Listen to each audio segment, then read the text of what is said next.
நல்லது கர்த்தராகிய இயேசு கிறிஸ்துவின் நாமத்தினாலே கொண்டிருக்கிறோம் ஒருவரை நாங்கள் வாழ்த்தி வரவேற்கிறோம். இந்த வேளையிலே நாங்கள் தேவனுடைய சத்தியத்துக்காக நாங்கள் கடந்து செல்ல இருக்கிறோம்.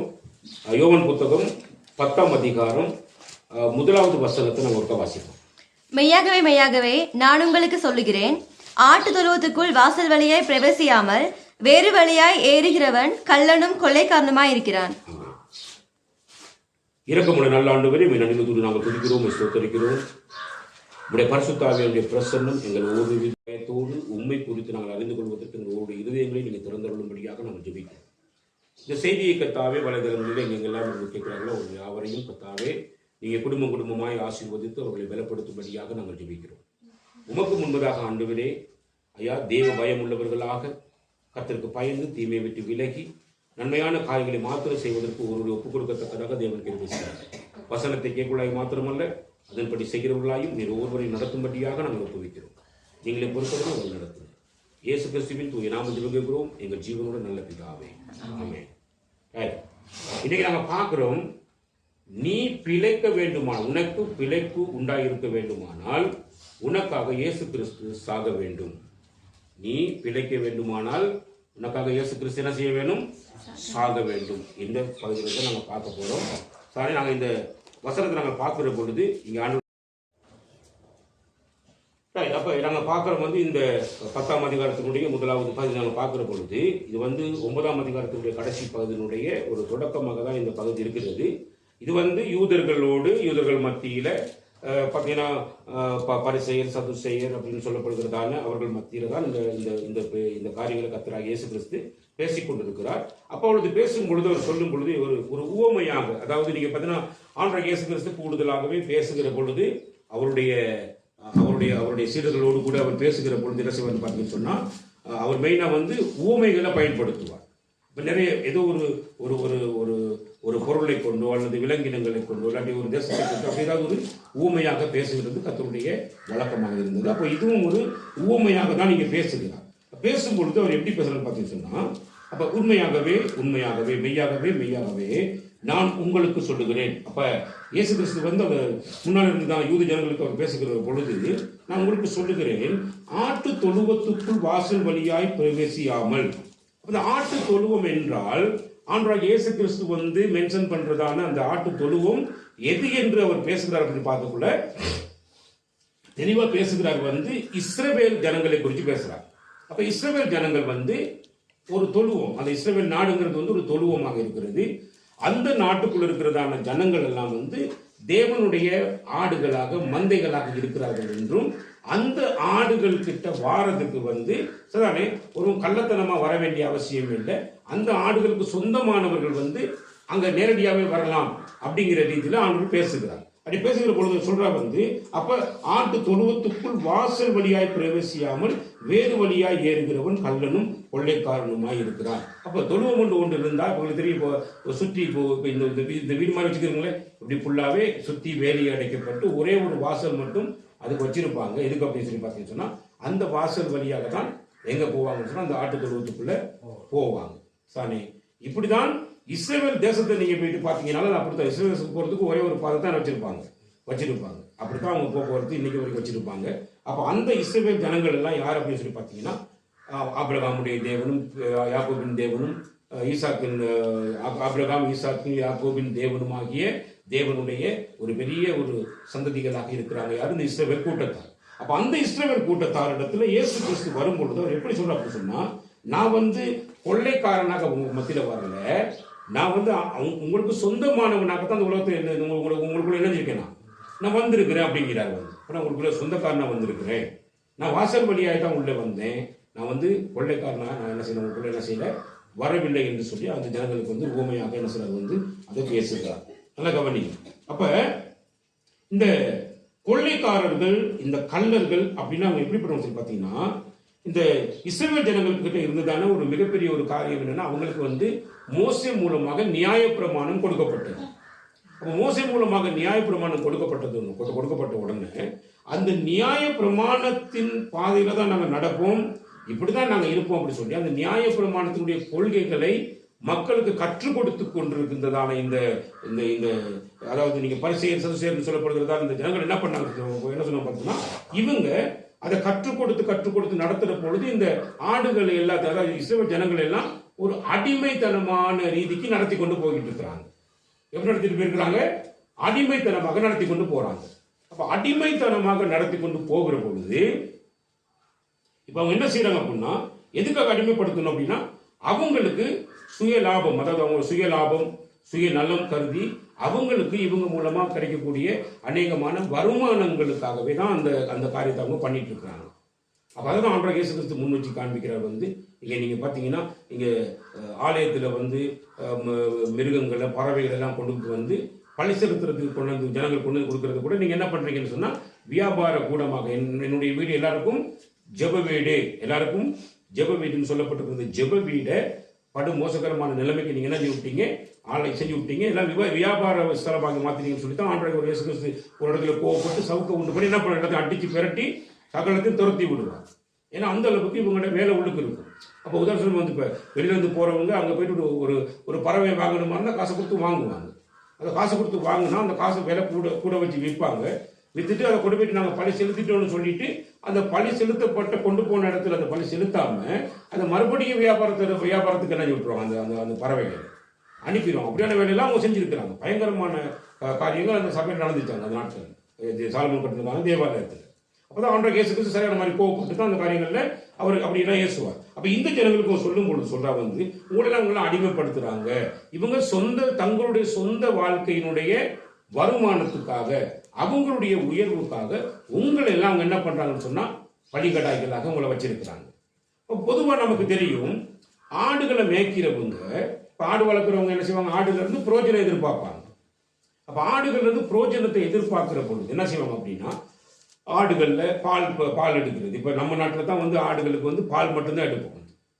இப்ப அந்த நாட்டுகளில் பார்த்தீங்கன்னா அங்கே செம்மறியாடு நீங்க பார்த்துருக்கீங்க. செம்மறியாடு, அவங்க செம்மறியாடு அவங்க என்ன செய்வாங்கன்னா கொண்டு போயிட்டு அவங்க மயிர் கத்தரிப்பாங்க. அந்த மயிரெல்லாம் ஃபுல்லாக வலிச்சு வெட்டி எடுப்பாங்க. நீங்கள் இதுலாம் நீங்கள் பார்த்தீங்கன்னா யூடியூப்ல போய் பார்த்தீங்கன்னா ஒரு கண்டுபிடிக்கலாம். அப்போ அப்படியே ஃபுல்லாக எடுத்து அந்த மயிரெல்லாம் கொண்டு போய் அதில் பெரிய பெரிய கம்பளி, பெரிய பெரிய பெட்ஷீட்லாம் என்ன செய்வாங்க செஞ்சு பெரிய பெரிய ஜேசி இதெல்லாம் அடிச்சு அதனால செம்ம பிஸ்னஸ் அந்த ஆடுகள் மூலமாக கிடைக்கிற பிஸ்னஸ் அது இல்லாமல் பால் எல்லாத்தையும் அது வர குட்டிகள், சார் குட்டிகள் இறைச்சி, அப்போ ஆடுகள் இறைச்சிக்கு வளர்ச்சிக்கு இப்படி பலதரப்பட்ட ரீதியில் அந்த ஆடுகள் மூலமாக அவங்களுக்கு மிகப்பெரிய ஆசீர்வாதம் நினைஞ்சிட்டு இருக்கும், வந்துட்டு இருக்கும். அப்போ ஒரு மெய்ப்பனாக ஆடை வளர்க்கக்கூடியவர்கள் என்ன பண்ணுவாங்க அப்படின்னு சொல்லி பார்த்தீங்கன்னா, அவங்களுடைய சுய லாபத்துக்காக தான் ஆடுகளை வளர்ப்பாங்க.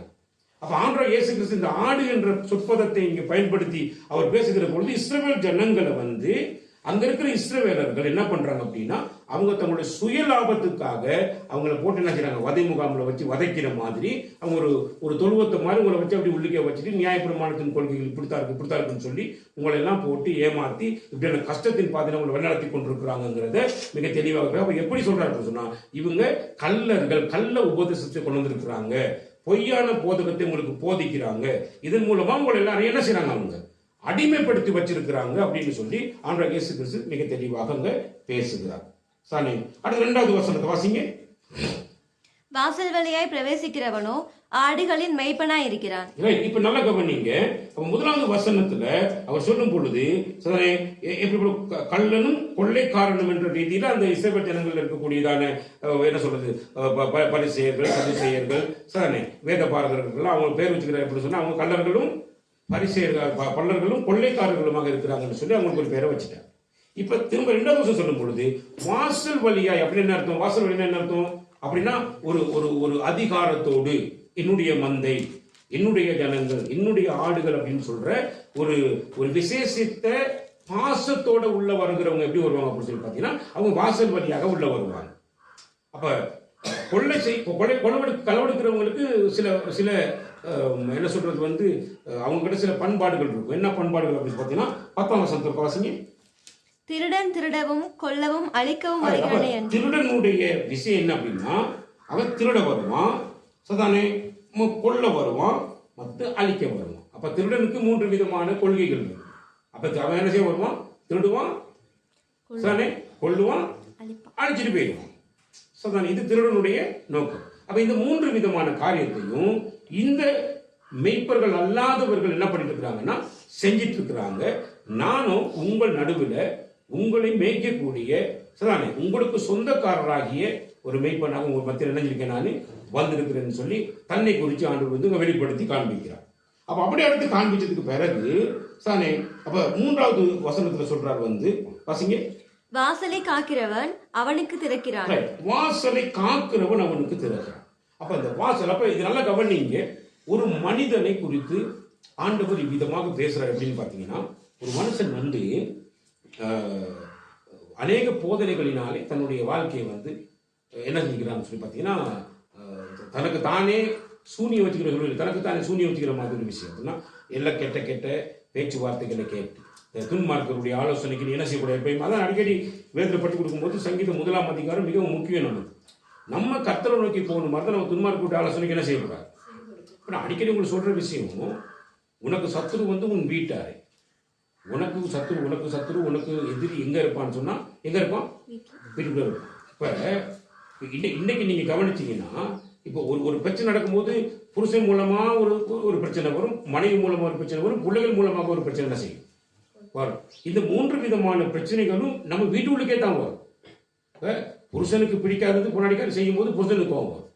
அதே மாதிரி புருஷனுக்கு பிடிக்காத யார் மனுஷக்கார செய்யும் போது புருஷனுக்கு என்ன செய்யும்? கோபம். அதே மாதிரி பிள்ளைகள் தாயத்தை கொண்டு பேச்சுக்க காட்டி பிள்ளைகள் மேலே பிள்ளைகளுக்கு என்ன செய்யும்? பெற்றோர்கள் என்ன செய்யும்? கோபம். இதில் கோபம் என்று ஒன்று வந்து அது கோபம் எரிச்சலாக மாறி பலதரப்பட்ட பிரச்சனைகளை கொண்டு வந்து ஒரு குடும்பம் அழிகிறதுக்கு ஒரு வழிகாட்டியாக இருக்கிறது யார் அப்படின்னு பார்த்தீங்கன்னா, வெளியில் இருக்கிற எந்த குடும்பமும் அந்த குடும்பத்துக்கு எதிராக எதிர்த்து செயல்பட மாட்டாங்க. அப்போ யார் அந்த எதிரி அந்த குடும்பத்துக்குள்ள எதிரிப்பாங்க? குடும்பத்துக்குள்ள உள்ளவன் தான் என்ன செய்யும்? எதிரியாக எழும்புவோம். அப்போ எதிரிகள் எப்பொழுதும் வீட்டு உள்ளுக்கு இருக்காங்கிற அந்த சிந்தனையில தான் எப்பயுமே ஜெபம் பண்ணவே ஆரம்பிக்கும். ஆண்டவரே, என் பிள்ளைகள் எல்லாத்தையும் உங்களோட கருத்தில் ஒப்பு கொடுத்து ஜெபிங்க. இவங்க எல்லாம் எங்களுக்கு நல்லவங்க நடிச்சிட்டு இருக்காங்க, வெளியில் போயிட்டு பலதரப்பட்ட காரியத்தை என்ன பண்ணிட்டு இருக்காங்க. இவங்க மூலமாக எந்த ஒரு பிரச்சனையோ எந்த விதமான ஒரு கலக்கமும் எங்களோட வீட்டுக்குள்ளே இறங்கிடக்கூடாது, வந்துடக்கூடாதுன்ற ஜெபிக்கிற உணர்வு உள்ளவங்களை நாங்கள் என்ன செய்யணும்? எப்பயுமே ஜெபிக்கணும். சரிதானே? அப்போ பிள்ளைகள் என்று வரும்பொழுது இங்கே நாங்கள் பார்க்குற நேரம் இங்கே இருக்கிற எல்லா பிள்ளைகளையும் நம்ம ஒரே கண்ணோட்டத்தில் தான் பார்ப்போம். யார் எந்த பிள்ளைகள் இருக்கோ அந்த இது இந்த புள்ள அந்த புள்ளன்னு பார்க்க கத்துடைய பிள்ளைகள். நானும் இந்த சிறிய ஒருவனையாகி அற்பமாக என்ன அது இருக்குன்னு படிச்சு கொடுக்கறதே நாங்கன்னா, நாளைக்கு வந்து இந்த ஜொசுவா எப்படி வரப்போறான்னு எனக்கு தெரியாது.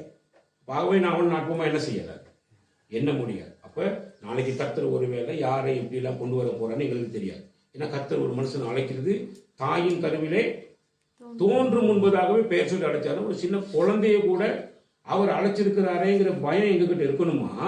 இல்லை அந்த பயம் இல்லாமல் ககனம் கட்டிட்டு ஆடணுமா? எங்களுக்கு அந்த பயம் இருக்கணும். எங்ககிட்ட அந்த பயம் இருக்குது. தாயின் கருவிலேயே பெயர் சொல்லி ஆண்டு வந்து அழைச்சிருக்கிறாரு. அப்போ நாளைக்கு இவங்கெல்லாம் எப்படிலாம் வர போறாங்க இவங்க உதாசீனப்படுத்தி நாங்கள் தேவையில்லாத வார்த்தைகளால் பேசி நாங்கள் செயல்படுத்துறதுக்கு இயலாது. சாரி.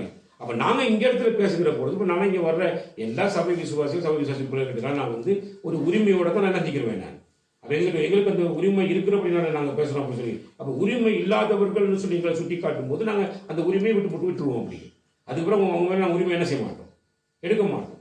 அப்போ அப்படியே விட்டுட்டா அவங்க நிலைமை எங்கேயோ போய் நின்றுவோம். ஏன்னா வேதத்தினுடைய பகுதியிலையும் ஆண்டவராகிய இயேசு கிறிஸ்து ஒரு உரிமையோடு அந்த இஸ்ரவேல் ஜனங்களுக்குள்ள போறார். ஆனால் இஸ்ரவேல் ஜனங்கள் என்ன செய்யறாத ஏற்றுக்கொள்ளவில்லை இல்லையா? 3வது யோவான் புத்தகம் 1ஆம் அதிகாரத்தினுடைய அந்த வசனத்தை நீங்க வாசி பார்த்தீங்கன்னு சொன்னா, அவரோ தமக்கு சொந்தமானதிலே வந்தார். வாசிங்க.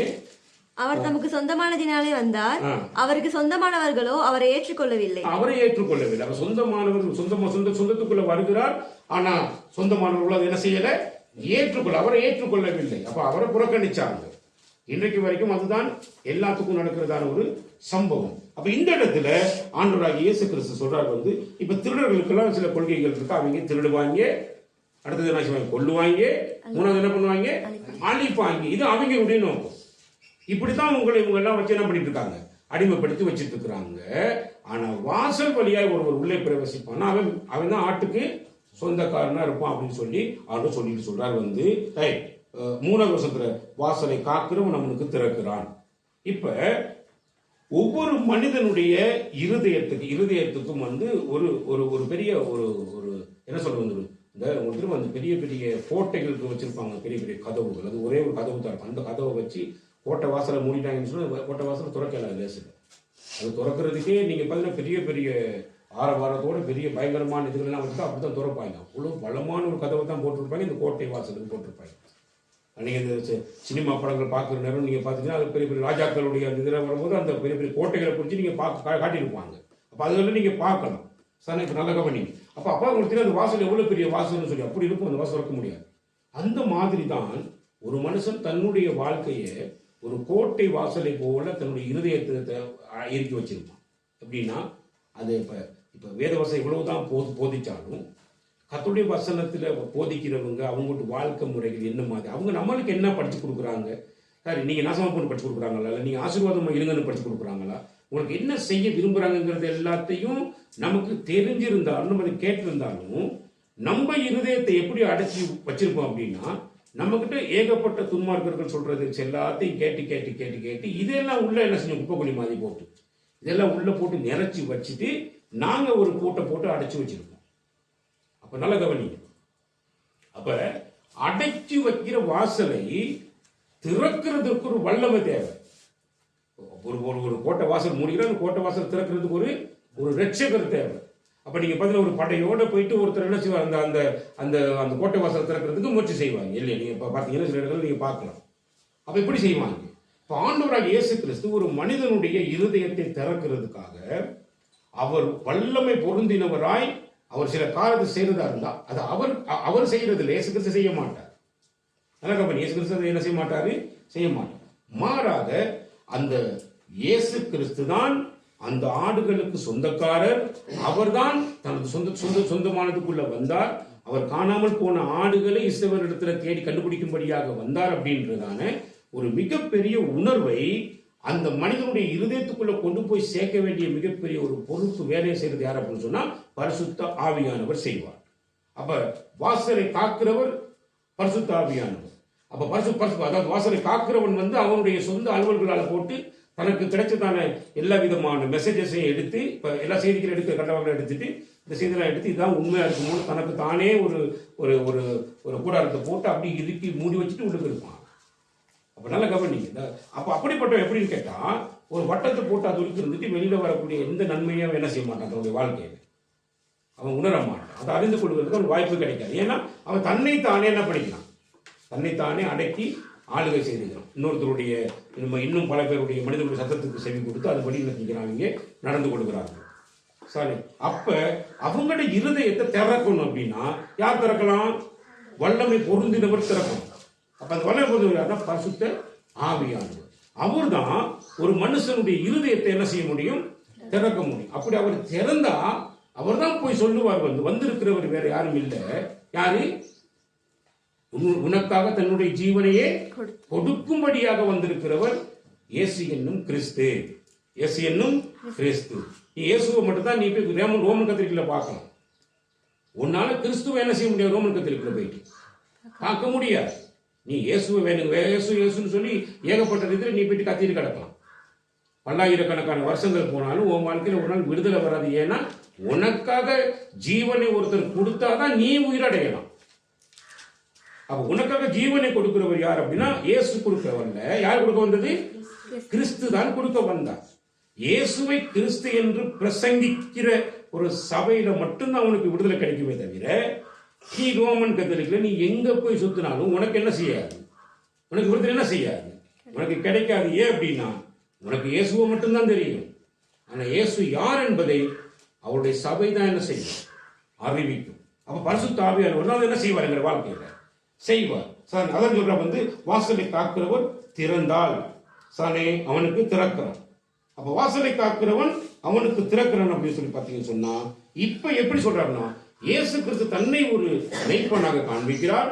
அந்த மெய்ப்பன் அங்கே உள்ளே வருகிற பொழுது அந்த மெய்ப்பனுக்கு முன்னால போய் பரிசுத்த ஆவியானவர் அந்த இருதயத்தை என்ன செய்றாரு, திறக்கிறார். இருதயத்தை திறந்த உடனே தான் தெரியும் ஆண்டவராகிய அதாவது இயேசு என்று இந்த இஸ்ரவேல் கூட்டத்துக்குள்ள இந்த பெத்லகேம்ல பிறந்து இத்தனை வருஷமா வளர்ந்து சானே 33 வருஷம் 33 வயசு ஆயிடுச்சு. இப்ப 32 வயசு ஆகுது. இப்ப இந்த இடத்துல 32 வயசு வரைக்கும் சுத்திக்கிட்டு இருக்கிறவர் இவர் இயேசு இல்ல, இவர் தான் இஸ்ரவேலர்களுக்கு மெய்ப்பர் என்றதான ஒரு சத்தியத்தை கற்றுக்கொள்ளுகிறதற்கு சத்திய ஆவியானவர் போய் என்ன செய்யணும், அந்த மனுஷனுடைய இருதயத்தை என்ன செய்யணும், திறக்க வேண்டும் அப்படின்னு சொல்றார். அப்ப நீங்க யோவான் புத்தகம் 16ஆம் அதிகாரத்துக்கு நீங்க திருப்பிக்கிறீங்கன்னு சொன்னா அங்க திருப்பி சொல்லும்போது என்ன சொல்றாரு வந்து 8ஆம் வசனத்துல சொல்றாரு வந்து அவர் வந்து பாவத்தை குறித்தும் அப்படி சொல்றதுக்கு முன்னாடி தானே 7ஆம் வசனம் என்ன சொல்றாரு வந்து நான் உங்களுக்கு உண்மையை சொல்லுகிறேன், நான் போகிறது உங்களுக்கு பிரயோஜனமாய் இருக்கும்.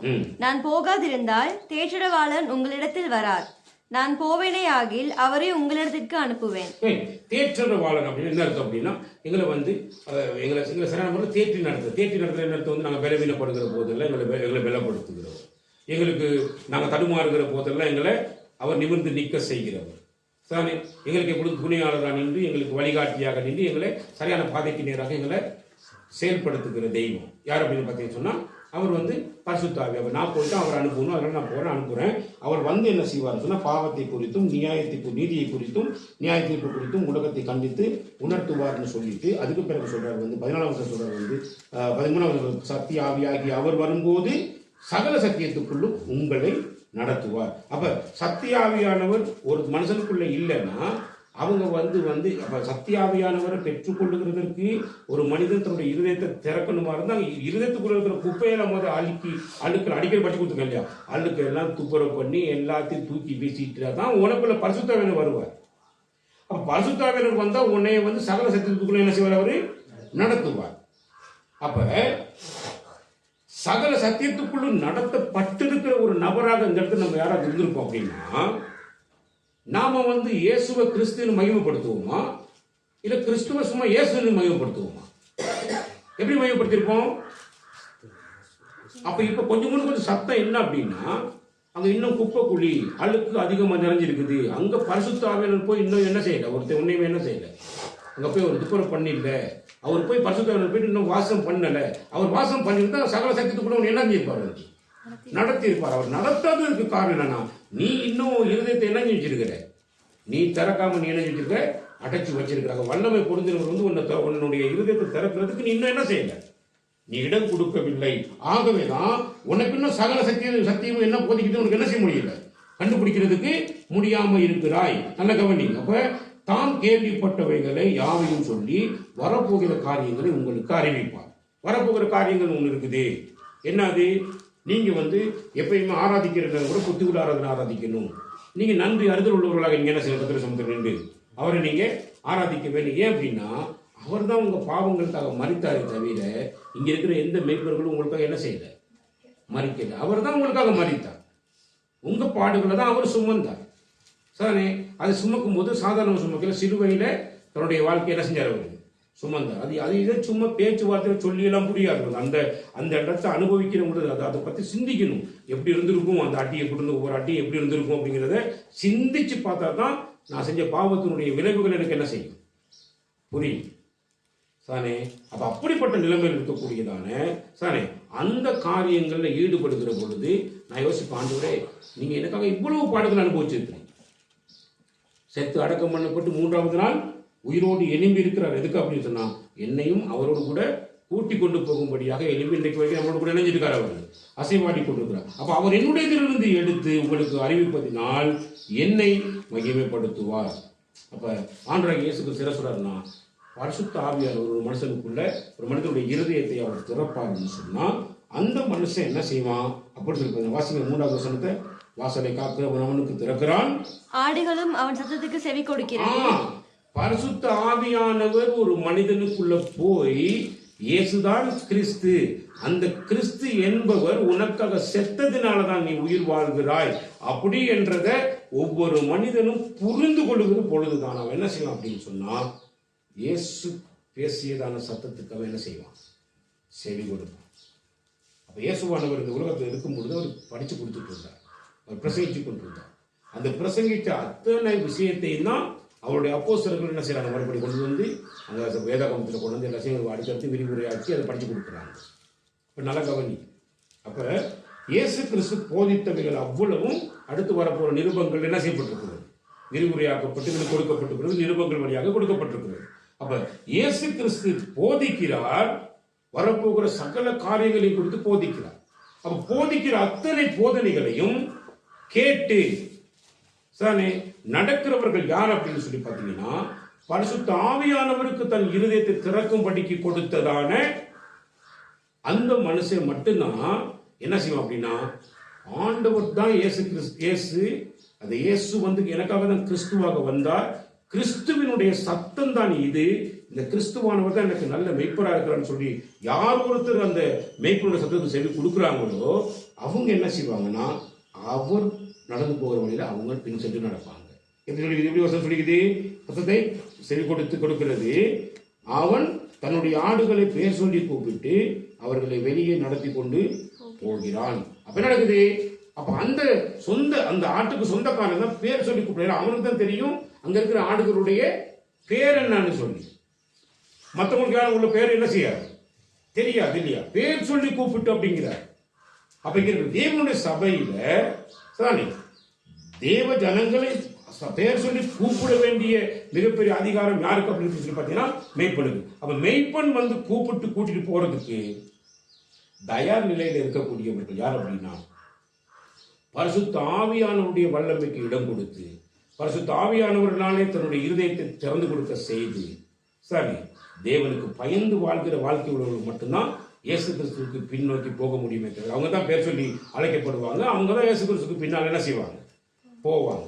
அப்ப இங்கே நிறைய பேருடைய வாழ்க்கை நாங்கள் பார்க்கிற பொழுது இங்கே ஏற்கனவே இருந்தவர்கள்லாம் ஆடுகளுடைய அதாவது இயேசு கிறிஸ்துவனுடைய ஆடுகளாக இல்லாததுனால அவருடைய சத்தத்துக்கு அவங்க என்ன செய்யலை, செவி கொடுக்கவில்லை. அப்ப செவி கொடுக்காதவர்கள்லாம் அவங்க என்ன செய்யப்படுவாங்க, அவரால் நாட்டப்படாதவங்க தூக்கி எறியப்படுவாங்க.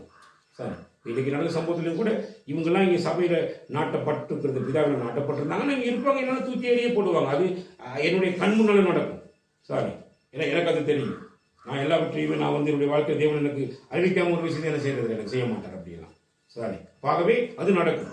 நாங்கள் கர்த்தருடைய ஆவியானவருக்கு செவி கொடுத்து நடப்போமாக இருந்தால் மட்டும்தான் நான் இயேசு கிறிஸ்துவினுடைய ஆடுகளாக என்ன செய்வேன், நான் இருப்பேன். ரைட், அடுத்து 4வது வசனத்தை வாசிங்க. அவன் தன்னுடைய ஆடுகளை வெளியே விட்ட பின்பு அவன் தன்னுடைய ஆடுகளை வெளியே விட்ட பின்பு ஏன் வெளியே விடுகிறார், அப்படின்றது ஒரு விஷயம் இருக்கு. இப்ப உங்களுக்கு ரோமன் கத்தோலிக்கருடைய சில சரித்திரங்கள் உங்களுக்கு தெரியாது. ரோமன் கத்தோலிக்கர் இருக்கிற சரித்திரங்கள் எப்படி அப்படின்னு பாத்தீங்கன்னா அங்க வந்து அவங்க வந்து ஆசாரியர்கள்னு சொல்லி தங்களை காண்பிச்சு கொண்டிருக்கிற பொழுது அந்த அவங்களுடைய அந்த பலிபீடத்தை சுற்றிலும் பார்த்தீங்கன்னா அவங்க வேலி அடைச்சு வச்சிருப்பாங்க. இப்போ பார்த்து கோயில் சர்ச்சுகளில் போயிட்டு ரொம்ப சர்ச்சுக்கு போனவங்க நீங்கள் பார்த்தீங்கன்னா அங்கே வந்து பெரிய ஒரு கேட் போட்டிருப்பாங்க உள்ளுக்கு. அதாவது சர்ச்சு உள்ளுக்கு போனோன்னே அங்கே ஒரு கேட் போட்டிருப்பாங்க பலிபீடத்துக்கிட்ட. அந்த கேட்டுக்கு உள்ளுக்கு இருக்கிறவங்க தான் யார் அப்படின்னு பார்த்தீங்கன்னா யார் இருப்பாங்க, உள்ளுக்கு இருக்கிறவங்க ஆசாரியர்கள் இருப்பாங்க. சரி, அந்த கேட்டுக்கு வெளியே இருக்கிறவங்கலாம் யாருன்னு பார்த்தீங்கன்னா அடிமைகளாக இருப்பாங்க. அவங்க வந்து என்ன கொண்டுட்டு வந்து கொடுக்குறாங்களோ இவங்க நாக்க நீட்டி தான் வாங்கணுமே தவிர கையில் வாங்கல. ஏன்னா கையில் வாங்கினா இவங்கெல்லாம் பரிசுத்தம் இல்லாதவங்க கையில் வாங்க முடியாது.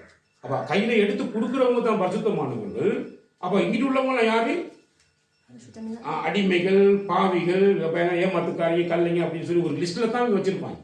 அப்போ இந்த லிஸ்ட்ல இருக்கக்கூடிய ஜனங்கள் வந்து என்ன பண்ணுவாங்கன்னா நாக்கை மட்டும் நீட்டி இப்போ கைதிகளை கொண்டு போயிட்டு பார்த்தீங்கன்னா பின்னு கையை கட்டி விட்டுட்டு நாக்கில் வாயின்னு சொல்லி ஆன்னு சொல்லி நாக்கில் அடிச்சு அனுப்புவாங்க, சாப்பாடு கொடுத்து அனுப்புவாங்க. அந்த மாதிரி தான் ஒரு அடிமை கோலத்தில் வாழ்ந்து கொண்டிருந்ததான ஜனங்கள் ரோமன் கத்தோலிக்க இருக்கிற அந்த சபை வரலாறு பார்த்தீங்கன்னா இதே மாதிரி தான் அந்த காலத்தில் இருந்ததான சில சபைகள்லையும் அவங்க அப்படித்தான் நடத்திக்கிட்டு இருந்திருக்கிறாங்க. அப்பதான் ஆண்டு சொல்றாரு வந்து நீங்களாம் சபைக்குள்ள குருவத்துக்குள்ள தான் இருக்கிறீங்க, மந்தைக்குள்ள தான் இருக்கிறீங்க, இருந்ததுக்கு என்ன நீங்களாம் அடிமைகளா இருக்கிறீங்க. அப்ப ஆகவே உங்களை என்ன செய்யணும், வெளியே கொண்டுகிட்டு போகணும். வெளியே கொண்டு போனா தான் நீங்க என்ன செய்வீங்க, அப்ப நீங்க பறந்து தெரிஞ்சு நல்ல சாப்பாடை சாப்பிடுவீங்க. இல்லை என்ன சொல்ற வந்து உள்ளும் புறமும் சென்று என்ன செய்யும், மேய்ச்சல்களை நல்ல மேய்ச்சல்களை கண்டு நல்லா சாப்பிட்டு திருப்தி அடையக்கூடிய ஒரு வாழ்க்கை உங்களுக்கு இருக்குது. நீங்க உள்ள இருந்து வெளியே வாங்கன்னு சொல்லி ஆண்டவர் அழைச்சு கொண்டு போவதாக தன்னை குறித்து பேசுறார். அப்ப நல்லா கவனிச்சுக்கணும். இந்த ரோமன் கத்தோலிக்காக்கள், இந்த பெலிகோஸ்து ஜனங்கள் இவங்களும் என்ன பண்ணுவாங்க சொல்லி பார்த்தீங்கன்னா ஆசாரியர்களாக தனிப்பட்ட ஒருத்தர் 2 பேர்த்த வச்சுக்கிடுவாங்க. மற்றவங்க எல்லாம் அவங்களுக்கு என்ன செய்வாங்க, அடிமைகளாக அவங்களுக்கு உபச்சாரம் பண்ணிட்டு இருப்பாங்க. நல்ல கவனிங்க. அப்ப இந்த நிலையில இருந்ததான எங்களுடைய வாழ்க்கையெல்லாம் ஆண்டவர் ஒரு நாள் எங்களுக்கு இந்த அடிமைத்தனத்திலிருந்து கடவுள் என்ன பண்ணுங்க, அந்த கேட்டை திறந்து விட்டு எங்களை வெளியே கொண்டு வந்து இன்னைக்கு அவர் எங்களை பேர் சொல்லி கூப்பிட்டு இன்னைக்கு உலகளாவிய ரீதியில அமெரிக்கா இல்லாட்டி கனடாவில் போட்டு லண்டனாவில் போட்டு பல நாடுகளில் இருக்கிறவங்களுக்கெல்லாம் தெரியும். பாஸ்டர் ஸ்டீபன் சொன்னா யார் அப்படின்னு தெரியக்கூடிய அளவுக்கு என்னை என்ன பண்ணிச்சுக்கிறாங்க. இன்னைக்கு ஆண்டவர் வந்து வெளியே கொண்டு வந்து எனக்கு ஒரு பெரிய பரந்த உலகத்தின் ஆசீர்வாதத்தை என்ன பண்ணிச்சுக்கிறார், எனக்கு வந்து அவர் கொடுத்துருக்கிறார். அப்போ முன்னாடி எங்க இருந்தேன் நானே ஒரு பெரிய ஒரு கட்டமைப்பு அமைச்சுக்கிட்டு உள்ள இருந்துக்கிட்டு சாதாரண கூட்டிச்சுக்கிட்டு வெறிச்சுக்கிட்டு எல்லா அட்டுழியத்தையும் பண்ணிக்கிட்டு சாதாரண சகல காலத்தையும் படிக்கிட்டு உட்கார்ந்துருக்கிற பொழுது நான் எப்படி இருந்தேன்னு சொன்னா, நான் வந்து ஒரு அடிமையாக இணைஞ்சிருந்தேன். என் வாழ்க்கை நான் வாழ்ந்து கொண்டிருந்தேன். அப்ப ஆண்டவர் என்ன பண்றார், என்னையே வெளியே கூட்டிக் கொண்டு நடத்துகிற தெய்வமாக என்னை தேடி வந்த தெய்வம் அது ஆண்டவராகிய இயேசு கிறிஸ்து என்னை தேடி வந்தார். ரைட். அவன் தன்னுடைய ஆடுகளை வெளியே விட்ட பின்பு அவைகளுக்கு முன்பாக நடந்து போகிறான். அப்ப முன்பாக பின்னுக்கால நடந்து போகிறவன் யாருன்னா மேய்க்கிறவன். நல்லா புரிஞ்சுக்கோங்க, நான் பேசுற விஷயத்தை நல்லா கவனிச்சிங்கன்னா, பின்னுக்கால போறவன் என்ன செய்வான், கம்பை வச்சுக்கிட்டு அடிச்சு ஒரு மாட்டு வண்டியில் ஏறி ஒரு மாடுகளை மேய்க்கிற எப்படி என்ன செய்வான், குதிரையில ஏறிட்டு குதிரை ஓட்டுறவன் என்ன செய்வான், பின்னுக்கு என்ன செய்வான், இதை வச்சு சவுக்கால் என்ன செய்வான், அடிப்பான். அடிச்சு தான் முன்னுக்கு துரத்துவான். இந்த மெய்ப்பண்ண பாருங்க, இயேசு கிறிஸ்துவை பத்தி அவர் பேசும்போது எப்படி சொல்றாருன்னா, அவர் சொல்றாரு, என்னுடைய ஆடுகள் என் சத்தம் செவி கொடுக்கும், செவி கொடுக்கிற ஆடுகளை பேர் சொல்லி கூப்பிடுவேன், கூப்பிட்டு என்ன பண்ணுவேன், அவங்களை வெளியே விட்டுட்டு அவைகளுக்கு முன்பாக நான் நடந்து போவேன். அப்படின்னா என்ன அர்த்தம் அப்படின்னா, அவங்கள வச்சு சும்மா அடிச்சு பெதட்டி அந்த அடியாது அதெல்லாம் பண்ணாம அவர் வந்து என்ன செய்யறாரு, ஃப்ரீயா போறார். அவர் போறாரு. அவர் போற பின்னுக்கு அவர் எப்படி போறாரோ அவர் பின்னுக்கு நீ அது மாதிரி நடந்து என்ன செய்ய பின்னுக்கு வா, என்னை பின்பற்றி வா. ஆண்டவர் இயேசு கிறிஸ்து மிக தெளிவாக தன்னுடைய காலத்தை பேச பாருங்க. அப்ப தன்னுடைய ஆடுகள் வெளியே விட்ட பின்பு அவர்களுக்கு முன்பாக நடந்து போகிறான். ஆடுகள் அவன் சத்தத்தை அறிந்திருக்கிறபடியினால் அவனுக்கு பின் செல்லுகிறது. நாங்க வந்து உங்களை எல்லாம் பிடிச்சி என்ன பண்ற, ஏது பண்ற, அதை பண்ற, இதை பண்ற, பைபிள் வாசிக்கிற, ஜெபம் பண்றியா, இந்த கேள்வியெல்லாம் கேள்வி இருக்க வேண்டிய அவசியமே எங்களுக்கு தேவையில்லை. நீங்க வாரீங்களா, உங்களுக்கு பிரசங்கம் பண்றோமா, அப்படி விட்டு சும்மா இருந்துடலாம் எங்க பாட்டு. அப்ப நாங்க என்ன யோசிக்கிறோம் அப்படின்னு கேட்டாக்க, ஆண்டவர் சொல்றாரு அவருடைய சத்தத்தை அவங்க என்ன செய்யணும், ஆண்டுகள் என்ன செய்யணும், அறிய வேணும். சத்தத்தை அறியணுமா இருந்தா அவங்க ஆண்டவர் சத்தம் இப்படித்தான் இருக்குன்றது அவங்க என்ன செஞ்சு கொடுக்கணும், நீ சொல்லிக் கொடுக்கணும். அப்ப நாங்க படிச்சு கொடுத்து அதை கேட்டு அதுபடி நடக்கிறவங்க இயேசு கிறிஸ்துவுக்கு பின்னால போவாங்க. இயேசுக்கு பின்னால யாருக்கு பின்னால போவாங்க, மெய்ப்பனாக வந்த கிறிஸ்துவுக்கு பின்னுக்கு என்ன செய்வாங்க, போவாங்க. கிறிஸ்துவுக்கு பின்னுக்கு போகும் பொழுது அவங்களுடைய வாழ்க்கை எவ்விதமாக இருக்கும் அப்படின்னு பார்த்தீங்கன்னா, அந்நியருடைய சத்தத்தை அறியாதபடினால். அந்நியர் சத்தத்தை என்ன செய்ய மாட்டாங்க, அவங்க கேட்க மாட்டாங்க. அந்த ஆடு கர்த்தருடைய சத்தத்துக்கு செவி கொடுக்கிறவங்க அந்நியர் சத்தத்துக்கு என்ன செய்ய மாட்டாங்க. இங்க வர்ற கூட்டத்துக்கு இருக்கிற பிரச்சனை என்ன தெரியுமா, நம்ம சபையில் வர ஒரு நிறைய பேருக்கு பிரச்சனை வந்து அந்நியருக்கு கூப்பிட்டு ஏதாச்சும் சொன்னாங்க, தம்பி உன் கிட்னிக்கு வந்து சல்லியை வாங்கி என்ன விட்டாங்க அப்படின்னு சொல்றதுக்கு உடனே கிட்னிக்காரன் என்ன செஞ்சான், விளங்குதா, அவன் அப்படியே அதான் உண்மைன்னு நம்பிடுறான். சரிதானே? இப்படி பலதரப்பட்ட காரணம் யாரெல்லாம் குடிச்சு முட்டி ஊதுறானோ அத்தனை விஷயத்தையும் உண்மை நம்பிக்கிட்டு அவன் வாழ்க்கைக்கு அவனே குளித்தோண்டு அவன் நினைக்கிறான், கொண்டு போயிட்டு புதைச்சிக்கிறான். சாமி இதே என்ன அந்நியோட சத்தத்துக்கு செவி கொடுக்குற பழக்க வழக்கம். நான் கர்த்தருடைய சத்தத்துக்கு செவி கொடுப்பனா இருந்தா கர்த்தர் என்னை அழைச்சு கொண்டு போறார். அவருக்கு பின்னுக்கு நாம் போனா நிச்சயமா அவர் எங்க கொண்டு போய் சேர்ப்பார். வந்து எங்க வாசிங்க 9ஆம் வசனத்தை வாசிங்க. நானே வாசல், என் வழியாய் ஒருவன் உட்பிரவேசித்தால் அவன் ரட்சிக்கப்படுவான், அவன் உள்ளும் புறமும் சென்று மேய்ச்சலை கண்டடைவான். ஆண்டவர் வாசலாக இருக்கிறார். என் வாசலுக்குள்ள ஒருத்தன் உள்ள பிரவேசித்து அவன் உள்ளும் புறமும் சென்று மேய்ச்சல் என்ன செய்வான், மிகப்பெரிய ஆசீர்வாதத்தை கண்டடைவான். எனக்கு இப்படி எத்தனையோ பேர் என்னை நடத்தி கொண்டிருந்தவங்களை பத்தி அப்படி சொல்லி யாருடைய சத்தத்துக்கு நான் செவி கொடுத்திருந்தா இன்னைக்கு என் நிலைமை என்ன செஞ்சிருக்கும், ஒண்ணும் இல்லாம போயிருக்கு. கர்த்தருடைய சத்தத்துக்கு மட்டும்தான் நான் என்ன செஞ்சேன், இன்னைக்கு வரைக்கும் செவி கொடுத்துட்டு இருக்கேன். அவர் என்ன பேசுறாரோ அதை மட்டும் தான் கேட்டுட்டு இருக்கிறேன் நான். அதனாலதான் கர்த்தர் எங்களுடைய வாழ்க்கையை ஆண்டவர் அவருடைய பாதைகள் இணைஞ்சிட்டு போயிட்டு இருக்கிறார், நடத்தி கொண்டு போயிட்டு இருக்கிறார். ஆசீர்வாதங்களை நாங்கள் நோக்கி நாங்கள் கூப்பிடும் பொழுது ஆசீர்வாதங்கள் எங்களை தேடி என்ன இருக்கிறது, அவ்வளவு வருகிறது. கர்த்தர் எங்களை ஆசீர்வதிச்சு வச்சிருக்கிறார். சாரி, ஏன்னா அவர் சத்தத்தை நாங்கள் செய்து கொடுக்கிறது நிமித்தமாக. அப்ப நல்லா கவனிங்க, அந்நியோட சத்தத்தை அறியாதபடினால் அவைகள் அந்நியனுக்கு பின் செல்லாமல் அவனை விட்டு ஓடி போகிறது. அப்ப கர்த்தருடைய சத்தத்துக்கு செவி கொடுக்கிற ஒவ்வொரு ஆடுகளும் அந்நியர்களுக்கு செவி கொடுக்காம அவர்களை விட்டு விலகி வாழவே. அவன் விலகி வாழாம அவங்களோட கூட பிசைஞ்சிக்கிட்டு தேவையில்லாம விபச்சாரத்திலையும் வேசத்திலையும் ஈடுபடுகிறவர்களோடு யாரெல்லாம் சம்பந்தம் வச்சிருக்காங்களோ அவங்களுக்குள்ள இப்படியான புத்தி என்ன செய்ய துவங்கிடும், வர துவங்கிடும். கேடுகட்டத்தனமான புத்திகள், கேடுகட்டத்தனமான பேச்சுவார்த்தைகள் எல்லாம் தேவனுக்கு எதிராக பேசக்கூடிய அளவுக்கு துணிவு என்ன செஞ்சிடும், வர துவங்கிடும். அப்ப அதனாலதான் ஆண்டவர் சொல்றார், வந்து என்ன ஆடுகளின் சத்தத்துக்கு என்ன செய்கிறது, செவி கொடுக்கிறது. அதை வந்து அவர் தெளிவாக எங்க சொல்றார், வந்து 10ஆம் அதிகாரத்தினுடைய 20 என் ஆடுகள் என் சத்தத்திற்கு செவி கொடுக்கிறது, நான் அவைகளை அறிந்திருக்கிறேன், அவைகள் எனக்கு பின் செல்கிறது. அவ்வளவுதான். ஆண்டவராகிய இயேசு கிறிஸ்து சொல்ற ஒரே ஒரு காரியம், என் ஆடுகள் சத்தத்துக்கு என்ன செய்கிறது? செவி கொடுக்கிறது. நான் அவைகளை அறிந்திருக்கிறேன், அவைகள் எனக்கு பின் செல்லுகிறது. இயேசு கிறிஸ்துவை பின் செல்லுகிற கூட்டத்தை அவர் அறிஞ்சு வச்சிருக்கிறார். இப்ப நீங்க எல்லாம் இங்க இருக்கிறது, நான் இந்த சபையில இங்கதான் இருப்பேன், இப்ப இந்த சபையில உட்காந்துட்டு நான் இங்கதான் இருப்பேன், ஆண்டவரே நான் செத்தாளுங்க சபைகளுக்கு தான் சாவேன்னு சொல்லி இப்படி அழுது ஜெபிச்ச ஜெபம் அவங்க காதுகளுக்குள்ள இருக்கும் இல்லையா? நிறைய பேர் ஜெபிச்சாங்க, இதுக்குள்ள ஜெபிச்சாங்க. இன்னைக்கு அவங்கள காணோம். ஏன்? அவங்க யாரோட சத்தத்துக்கு செவி கொடுக்கல? கர்த்தருடைய சத்தத்துக்கு அவங்க செவி கொடுக்காததுனால அவங்க கர்த்தரை பின் செல்லவில்லை. சரி, அவரை பின் செல்லாததுனால அவங்க இன்னைக்கு என்ன செய்றாங்க? சபையில இருந்து காணாம போயிட்டாங்க. சரி, நல்ல கவனி. அப்ப ஆடுகள் அவரோட சந்தத்துக்கு செவி கொடுக்கணும். அது என் ஆடுகள் என் சந்தத்துக்கு என்ன செய்கிறது? செவி கொடுக்கிறது. அப்ப நான் அவைகளுக்கு நித்திய ஜீவனை கொடுக்கிறேன். அப்படின்னா நான் அவைகளுக்கு நித்திய ஜீவனை கொடுக்கிறேன் அப்படின்னா எப்படி கொடுக்க முடியும்? அவர் எனக்காக மரித்தார். என்னுடைய பாவங்களுக்காக அவர் என்ன செய்யணும்? மரிக்க வேண்டும். சரி, மரித்தவர் அடக்கம் பண்ணப்பட்ட 3வது நாள் உயிரோடு எழும்பினார்.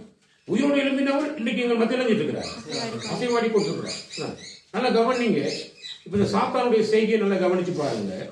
தானே செத்து போய் கர்த்தர் இயேசு கிறிஸ்து உயிரோடு எழுப்பி இன்னைக்கு உயிரோடு இருக்கிறாருன்றது இத்தனை காலமா படிப்பிச்ச கொடுத்த பொழுதும் தானே செத்து அதுல ஒரு இதயமும் இல்லை, ஒண்ணும் இல்லை, கண் இருக்குது, காது இருக்குது, மூக்கு இருக்குது, வாய் ஒண்ணுமே பேசவும் பேசாது, எதையும் பார்க்கவும் பார்க்காது, இதை தொட்டு உணர்ற எந்தவித சக்தியும் இல்லாத அந்த அந்த ரோமன் கத்தோலிக்கத்தில் இருக்கக்கூடியதான அந்த சிலைகளை மகிமைப்படுத்தி பேசுற அளவுக்கு இங்க வாய் திறக்கப்படுதுன்னா யோசிச்சு பாருங்க. இவ்வளவு காலமா கர்த்தராகிய இயேசு கிறிஸ்துவை நாங்க இனம் காட்டி கொடுத்தும் அந்த இயேசு கிறிஸ்துவை அறிகிற அறிவுக்கு தன்னுடைய வாழ்க்கையை ஒப்புவிக்காம செய்த பாவம் அக்கிரமம் அத்தனையும் மூடி மறைச்சு இதுவரைக்கும் கர்த்தருக்கு முன்னிலையில மன்னிப்பை பெற்றுக்கொள்ளாம பாவத்தை மறைக்கிறவன் வாழ்வடைய மாட்டான். அதை அறிக்கை செய்து விட்டு விடுவன் இறக்க பெறுவான்னு சொல்லி போன வாரம் படித்து கொடுத்த பொழுதும் இன்றைக்கு கர்த்தருக்கு எதிரான வாசல்கள் வாயை திறக்கிறவனுடைய வாழ்க்கை எப்படி இருக்கும் என்றதை கொஞ்சம் கவனிச்சு பாருங்க. சரிதானே? நன்றாக கவனிச்சு பாருங்க. அப்ப ஆண்டவருடைய வார்த்தை மிக தெரியும். அவர் சொல்லி நான் ஜீவனை கொடுத்தாதான் நீ நித்திய ஜீவன் என்ன செய்ய முடியும்? உன்னால பெற்றுக்கொள்ள முடியும். நீ உயிர் வாழும் போது நான் சாகணும் உனக்காக. நல்ல மீட்பு நாடுகளுக்காக என்ன கொடுக்கிறான்? ஜீவனை கொடுக்கிறார். தானே என்ன சொல்றாரு? வந்து திருடன் கொள்ளவும் அழிக்கவும் வந்தால் வருவான் என்று வேறொன்றுக்கும் வரமாட்டான். வாசிக்காத பகுதி அடுத்த பகுதி. நானும் அவைகளுக்கு ஜீவன் உண்டாயிருப்பதற்கும் அது பரிபூர்ணம் அது ஜீவன் மட்டும் பெற்றுக்கொள்ள கூடாது, அது பரிபூர்ண ஆசீர்வாதத்தை அடைய வேண்டும் என்று விரும்புகிறார் தேவன். தானே நீ பார்க்கிற இத்தனை மதவாதிகளும் இன்னைக்கு என்ன செய்ய தன்னை அடிமைப்படுத்தி வச்சுக்கிறாங்க. ஒரு மனுஷன் அடிமைப்படுத்தி தேவையில்லாத உபதேசங்கள் எல்லாம் உள்ள கொண்டு போட்டு 40 நாளைக்கு ஒண்ணுமே திங்கக்கூடாது குடிக்கக்கூடாதுன்னு சொல்லிட்டு திங்கக்கூடாது எல்லாம் செஞ்சுக்கிட்டு எல்லாம் மற்ற கட்டக்கரமாக போட்டு அவ்வளவே நடக்கும்.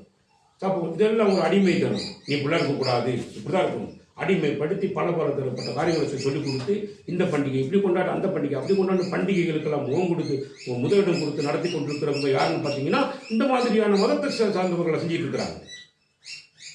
இதெல்லாம் மிக தெளிவாக நாங்கள் படித்து கொடுத்துருக்கோம். அதில் நான் உங்களுக்கு ஜீவன் கொடுக்கணும், அந்த ஜீவன் பரிபூர்ண ஆடினுமா இருந்தா உங்களுக்காக நான் சாக வேண்டும்.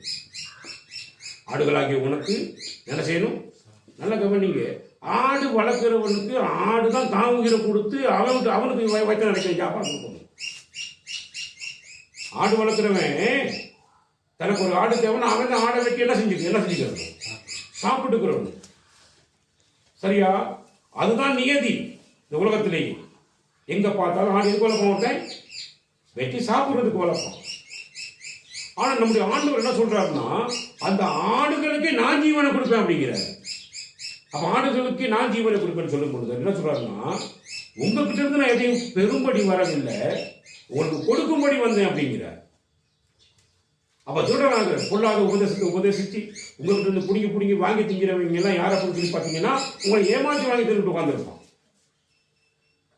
உங்களை அடிமைப்படுத்தி வச்சுக்கிட்டு இருப்பான். சரியா? நான் உங்களுக்கு பெரும்படி வரல, உங்களுக்கு எல்லாத்தையும் உங்களுக்கு கொடுக்கும்படி வந்து, அதாவது என்னுடைய ஜீவனையும் உங்களுக்கு கொடுக்கும்படி வந்திருக்கிறேன் அப்படிங்கிறார். அப்ப ஜீவனை கொடுத்தவருக்கு ஈடாக நம்ம என்ன செய்ய முடியும்? நீதான் ஜீவனுள்ள தேவன் அவரை ஆராதிக்க மட்டும்தான் முடியும், வேற ஒன்றும் செய்ய முடியாது. அந்த ஆராதனையில வந்து என்ன செய்வோம்?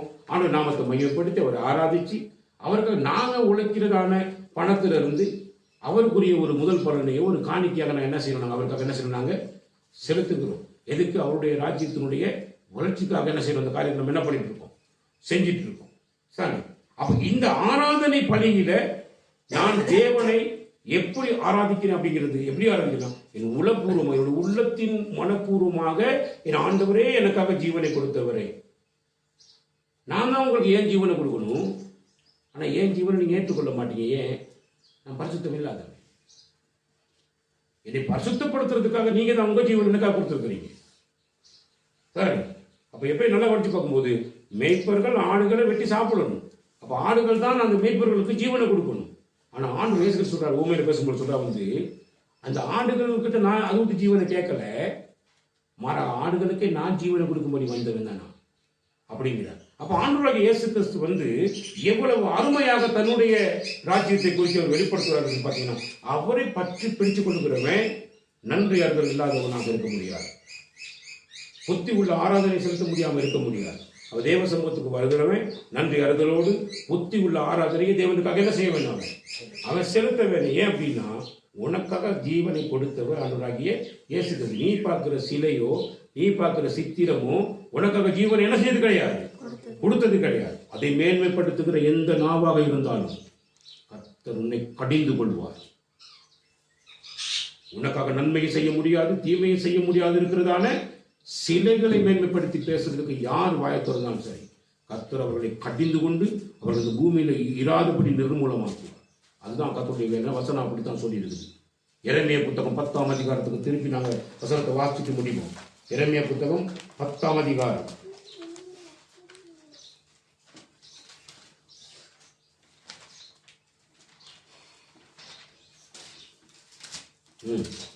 எரேமியா புத்தகம் 10ஆம் அதிகாரம் வாசிங்க. 5ஆம் வசனத்தை வாசிங்க.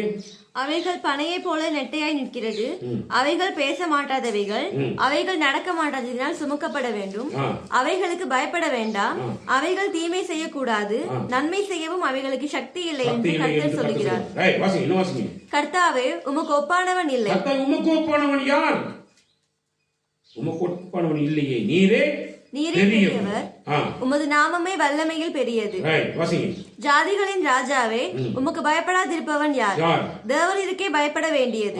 ஜாதிகளுடைய எல்லா ஞானிகளிலும் அவர்களுடைய எல்லா ராஜ்யத்திலும் உமக்கு ஒப்பானவன் இல்லை. இவ்வளவுதான் இங்க சொல்லும் பொழுது ஆண்டவராகிய இயேசு கிறிஸ்துவை விட ஒரு தெய்வத்தை உன்ன உலகத்தில் எங்கே வேலை செய்ய முடியாது, போய் கண்டுபிடிக்க முடியாது. உமக்கு ஒப்பானவர் உலகத்தில் யாருமே இல்ல. உமக்கு பயப்படாதிருக்க யாருக்கு முடியும்?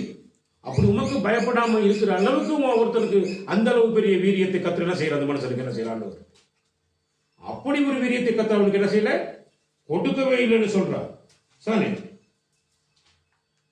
அடுத்து நீங்க வாசிச்சு பார்த்தீங்கன்னா 8ஆம் வசனம், அவர்கள் யாவரும் மிருக குணமும் மதியீனம் உள்ளவர்களும் அந்த கட்டை மாயான போதகமாக இருக்கிறது. அப்ப என்னது, அந்த அவர்கள் அப்படிப்பட்டவர்கள் மிருக குணம் உள்ளவர்கள், மதியீனம் உள்ளவர்கள், பைத்தியக்காரர், முட்டாள்கள் தான் கர்த்தர் உயிர் உள்ள தெய்வத்தை விட்டுட்டு உயிர் இல்லாத ஜடங்களை, சதானே சிலைகளை, ஓவியங்களுக்கு பின்னுக்கு சென்று அதெல்லாம் கடவுள் சொல்லி நமஸ்கரிக்கிறது யார் போவா அப்படின்னு பார்த்தீங்கன்னா, முட்டாள்கள் அதுக்கு பின்னுக்காக என்ன செய்வாங்க, செல்லுவாங்க. கர்த்தரும் மெய்யான தெய்வம், அவர் ஜீவன் உள்ள தேவன், நித்திய ராஜா. அவருடைய கோபத்தினால் பூமி அதிரும், அவருடைய உக்கிரகத்தை ஜாதிகள் சகிக்க மாட்டார்கள். கர்த்தருடைய கோபம் இறங்குற பொழுது, அவருடைய உக்கிர கோபம் எழுங்குற பொழுது என்ன யார் தாங்க மாட்டாங்களாம்? ஜாதிகள் சகிக்க மாட்டாங்க. அவங்களோட காரியம் பயங்கரமாக இருக்குன்னு சொல்லி இங்கே வேதம் சொல்லுறது நாங்கள் பார்க்கக்கூடாது. ஆகவே ஊமையில பேசும் பொழுது ஆண்டு சொல்ல நான் உங்களிடத்துக்கு வந்தது காணாமல் போய் அடிமைப்படுத்தப்பட்டு உங்களெல்லாம் கொண்டு போய் பிடிச்சி வச்சு உங்களை கட்டி வச்சு நியாயப்பிரமாணம் என்ற ஒரு கோட்பாடை உங்களுக்குள்ள திணிச்சு அதை அவங்க சரியா செய்யாம உங்க மேல நீங்க மட்டும்தான் செய்யணும்னு உங்களுக்கு மட்டுமே காரியத்தை கொடுத்து உங்களை அடிமைப்படுத்தி வச்சிருக்கிறாங்க. இவங்கெல்லாம் கல்லர்கள், இவங்கெல்லாம் கொள்ளக்காரங்க, இவங்களை தான் நீங்க போய் சிக்கி இருக்கிறீங்க. ஆகவே நான் உங்களுக்கு சொந்தமான, நீங்களும் எனக்கு சொந்தமானவங்க, உங்களை தேடி தான் நான் என்ன செஞ்சேன், உங்களுக்குள்ள நான் வந்தேன். நீங்க ஆடுகளா இருக்கிறீங்க, ஆடுகளா நீங்க தான் எனக்கு உங்களோட ஜீவனை கொடுக்கணும். நான் தான் உங்ககிட்ட உங்களோட ஜீவனை போக்கி நான் உங்களை சாப்பிடணும். ஆனால் நான் மாறாக என்ன பண்றேன் அப்படின்னா, ஆடுகளாகி உங்களுக்காக என்னுடைய ஜீவனையை நான் என்ன செய்யறேன், உங்களுக்காக நான் கொடுக்க வந்திருக்கிறேன். என்னுடைய சத்தத்துக்கு செவி கொடுங்க. என் ஆடுகள் என் சத்தத்துக்கு செவி கொடுக்கிறது. நான் நடந்து போகும்போது எனக்கு பின்னால் வருது, யாரையும் அடிச்சு உதச்சி அப்படிலாம் பேர் நான் முன்னுக்கு போறேன், எனக்கு பின்னுக்கால வருது எல்லாம் சேர்ந்து. சாரி, சுதந்திரத்தை பின்னுக்கு விட்டுட்டு நான் முன்னுக்கு போய்கிட்டு இருக்கேன் அப்படிங்கிறார் ஆண்டவர். அப்படிப்பட்ட ஆண்டவராகிய இயேசு கிறிஸ்துவை ஆராதிப்பதற்கு ஒரு மனிதன் தன்னுடைய இருதயத்தை திறக்கணுமா இருந்தா அது அவன் திறக்க இயலாது. யார் திறக்கணும்? பரிசுத்த ஆவியானவர் திறக்க வேண்டும். பரிசுத்த ஆவியானவர் திறக்கிறதுக்கு நீ உன்னுடைய இருதயத்தை கொடுக்காம நீ இருக்கிக்கிட்டு விளையாட்டு காட்டிட்டு உட்கார்ந்துருப்பேன்னு சொன்னா உன் நிலமும் படு மோசகரமான நிலைமையாக என்ன செஞ்சு விடும், மாறிவிடும். சரி, கடைசி ஒரு வாசி நம்ம ஓடிப்போம். எபிரேயர் புத்தகம் 3ஆம் அதிகாரம். எபிரேயர் புத்தகம் 3ஆம் அதிகாரம் 12ஆம் வசனம். சகோதரரே, ஜீவனுள்ள தேவனை விட்டு விலகுகிறதற்கு ஏதுவான அவிசுவாசமுள்ள பொல்லாத இருதயம் உங்களில் ஒருவனுக்குள்ளும் இராதபடிக்கு நீங்கள் எச்சரிக்கையாயிருங்கள். உங்களில் ஒருவனாகிலும் பாவத்தின் வஞ்சனையினாலே கடினப்பட்டு போகாதபடிக்கு இன்று எண்ணப்படும் அளவும் நாடோறும் ஒருவருக்கொருவர் புத்தி சொல்லுங்கள். ஜீவனுள்ள தேவனை விட்டு விலகுவதற்கு ஏதுவான அவிசுவாசமுள்ள இருதயம் அது உங்களுக்கு பொல்லாத இருதயம். அந்த பொல்லாத இருதயம் உங்களுக்குள்ள இராதபடி நீங்க எச்சரிக்கையாகிறீர்கள். ஒவ்வொருத்தரும் நீங்க பேசிக்கொள்ள வேண்டிய விஷயம், சும்மா தேவையில்லாம பாவத்தை செஞ்சு பாவத்தின் வஞ்சனையினால கடினப்பட்டு போவாதீங்க. அது உங்களுடைய வாழ்க்கையை அழிவுக்கு என்ன செஞ்சிடும், நடத்தி கொண்டு போகும். ஆண்டவர் உங்களுக்காக இயேசு என்றவர் இந்த உலகத்தை சுற்றிக்கிட்டு இருந்தார் இஸ்ரவேல் ஜனங்கள் மத்தியில். அப்ப அவங்க எல்லாரும் இயேசுவை இயேசுவாக பார்த்தாங்க. இயேசுவை கிறிஸ்துவாக ஒருத்தரும் பார்க்கவே இல்லை. அப்ப இயேசு தன்னை குறித்து பேசும்பொழுது, ஊமையில பேசும்பொழுது தன்னை குறித்து பேசும்போது சொல்றார், நான் கிறிஸ்துவாக வந்திருக்கிறேன் இந்த உலகத்துக்கு அப்படிங்கிறார். கிறிஸ்து தான் மேசியா. மேசியாவை தான் நீங்க எதிர்நோக்கி பார்த்துட்டு இருக்கிறீங்க. அந்த மேசியா தான் உங்களை எல்லாத்துக்கும் விடுதலை ஆக்க முடியும். அந்த மேசியாவாக தான் நான் வந்திருக்கிறேன். அப்ப உங்களுக்காக என்னுடைய ஜீவனை கொடுக்கறதுக்கு வந்திருக்கிறேன். நான் ஜீவனை கொடுத்தா தான் நீங்க உயிர் வாழ முடியும். நீங்க பிடிக்கிற மாதிரி தான் நான் சாக வேண்டும். நான் சத்தான் நீங்க பரிபூர்ண ஜீவனுக்கு என்ன செய்வீங்க, வழிநடத்தப்படுவீங்க அப்படின்னு மிக தெளிவாக இயேசு கிறிஸ்து என்ன செய்ய சொல்றார். இந்த வசனத்தை கேட்கிற நீங்க சரி கர்த்தருக்கு முன்னிலையில் உங்களோட பாவங்களை அறிக்கை செய்து நீங்க மனம் திரும்பாம போவீங்களாக இருந்தால் சரி, அப்புறம் இந்த வசனத்தை கேட்ட இந்த நொடியிலிருந்து நீங்க ஒரு நாளும் உங்களோட நாட்கள் நீங்க என்ன வேண்டித்தான் கர்த்தருடைய கோபத்துக்கு நீங்க எப்படி ஆளாக போறீங்க அப்படின்றத நீங்க பார்க்கலாம். ஆகவே கர்த்தருக்கு பயந்தவர்களுக்கு கர்த்தருடைய ஆசீர்வாதம் அவர்கள் மீது தங்குவதாக. ஆமே. கர்த்தர் ஒருவரையும் ஆசீர்வதிப்பார்கள்.